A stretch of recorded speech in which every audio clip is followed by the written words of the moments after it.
अस्सलामुअलैकुम दोस्तों, जैसे कि आप जानते हैं रिज़ल्ट का माहौल बना हुआ है और आज मैं उसी से रिलेटेड आपको एक स्टोरी सुनाना चाहता हूँ। ये स्टोरी आपको मदद करेगी और बताएगी कि रिज़ल्ट महत्व नहीं रखता है हमारी ज़िंदगी में।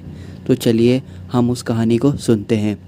रोहित ने बड़े उत्साह के साथ एग्ज़ाम की प्रिपरेशन की, बट वह टॉप नहीं कर पाया, जिसकी वजह से वह बहुत उदास और निराश रहने लगा। वह अपने आप को असफल समझने लगा। अब उसका पढ़ाई में पहले की तरह लगाव भी नहीं रहा। उसने पहले की तरह पढ़ाई करना भी छोड़ दिया। रोहित की परेशानी का पता जब उसके टीचर को लगा तो उन्होंने एक दिन उसे अपने घर बुलाया और पूछा, क्या बात है, आजकल तुम उदास रहते हो और पहले की तरह तैयारी करना भी छोड़ दिया है। रोहित ने कहा, उसने दिन रात मेहनत की पर जैसा रिजल्ट चाहता था वैसा रिजल्ट नहीं आया, इसलिए वह निराश है। अध्यापक कुछ समय के लिए शांत रहे, फिर सोचकर उन्होंने उससे कहा कि मेरे पीछे आओ। वे उसे टमाटर के पौधों के पास ले गए और बोले, टमाटर के खराब और मरे हुए पौधों को देखो। जब मैंने इस पौधे को बोया था तो मैंने बहुत मेहनत और पूरे दिल से इसकी देखभाल की थी।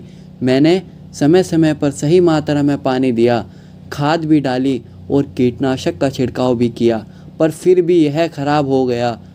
रोहित ने बोला, तो क्या इतनी सारी मेहनत, इतना पैसा और समय देने के बाद भी अगर जैसा रिजल्ट हम चाहते हैं वो ना मिल पाए तो इतना सब करने का क्या फ़ायदा। टीचर ने बोला, ऐसा नहीं है। फिर उन्होंने एक दरवाजे की तरफ इशारा करते हुए कहा, अब एक बार ज़रा इस दरवाजे को खोल कर देखो।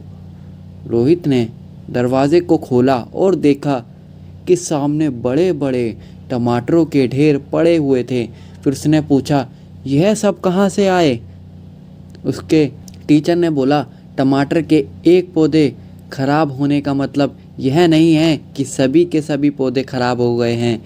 इसी तरह तुमने मेहनत तो की पर तुम टॉप नहीं कर पाए, लेकिन इसका मतलब यह नहीं है कि तुम्हारी दिन रात की मेहनत खराब हो गई और तुम असफल हो गए। फिर अध्यापक कहते हैं, तुमने बहुत कुछ अचीव किया लेकिन तुम्हें सिर्फ नेगेटिव हिस्सा ही दिख रहा है, जबकि पॉजिटिव हिस्सा तो छुपा हुआ है जो सही समय आने पर दिखेगा।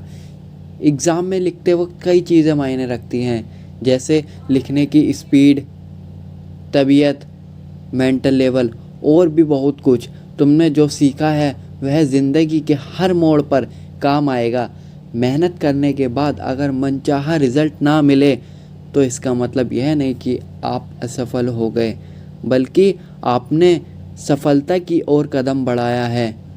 थॉमस अल्वा एडिसन ने भी एक बार में बल्ब नहीं बनाया था। वे एक ऐसे इंसान थे जिन्होंने कभी नहीं सोचा वे असफल हुए हैं। 9099 बार तक वे बल्ब बनाने में असफल रहे। 10,000 प्रयास में उन्होंने एक बल्ब का आविष्कार किया और दुनिया के सामने रख दिया। उनका माइंडसेट ऐसा था कि उन्होंने कभी सोचा ही नहीं कि वह असफल हुए। और वह कहते हैं, इससे मैंने 9099 तरीके सीखे जिससे बल्ब नहीं बन सकता। जैक मा, उन्होंने ना जाने कितनी बार जॉब के लिए अप्लाई किया, परंतु हर बार उन्हें रिजेक्ट कर दिया गया और फिर यही बात उनके लिए प्रेरणा बन गई और उन्होंने एक ऐसी कंपनी की शुरुआत की जिसे आज हम अलीबाबा के नाम से जानते हैं। और अलीबाबा ई कॉमर्स की बहुत ही बड़ी कंपनी है। दुनिया में ऐसे कई उदाहरण हैं जो हमें इंस्पायर करते हैं। अगर दुनिया के सबसे अमीर व्यक्ति Bill Gates, Elon Musk, Warren Buffett, mark Zuckerberg आदि इन्होंने भी अपने आप को एक फेलियर समझा होता तो आज वह इतने अमीर नहीं होते। निराश होने की बजाय यह सोचो कि कहाँ गलती या चूक हुई है और उस गलती को सुधारने की कोशिश करो। जब रेस लंबी हो तो यह मायने नहीं रखता कि कौन कितनी तेज़ी से दौड़ रहा है, मायने तो यह रखता है कि कौन कितनी ज़्यादा देर तक दौड़ सकता है।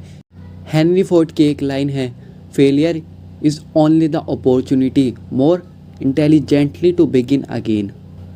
ऐसी मोटिवेशनल वीडियोस के लिए चैनल को सब्सक्राइब करें, वीडियो पर लाइक, कमेंट एंड शेयर करें।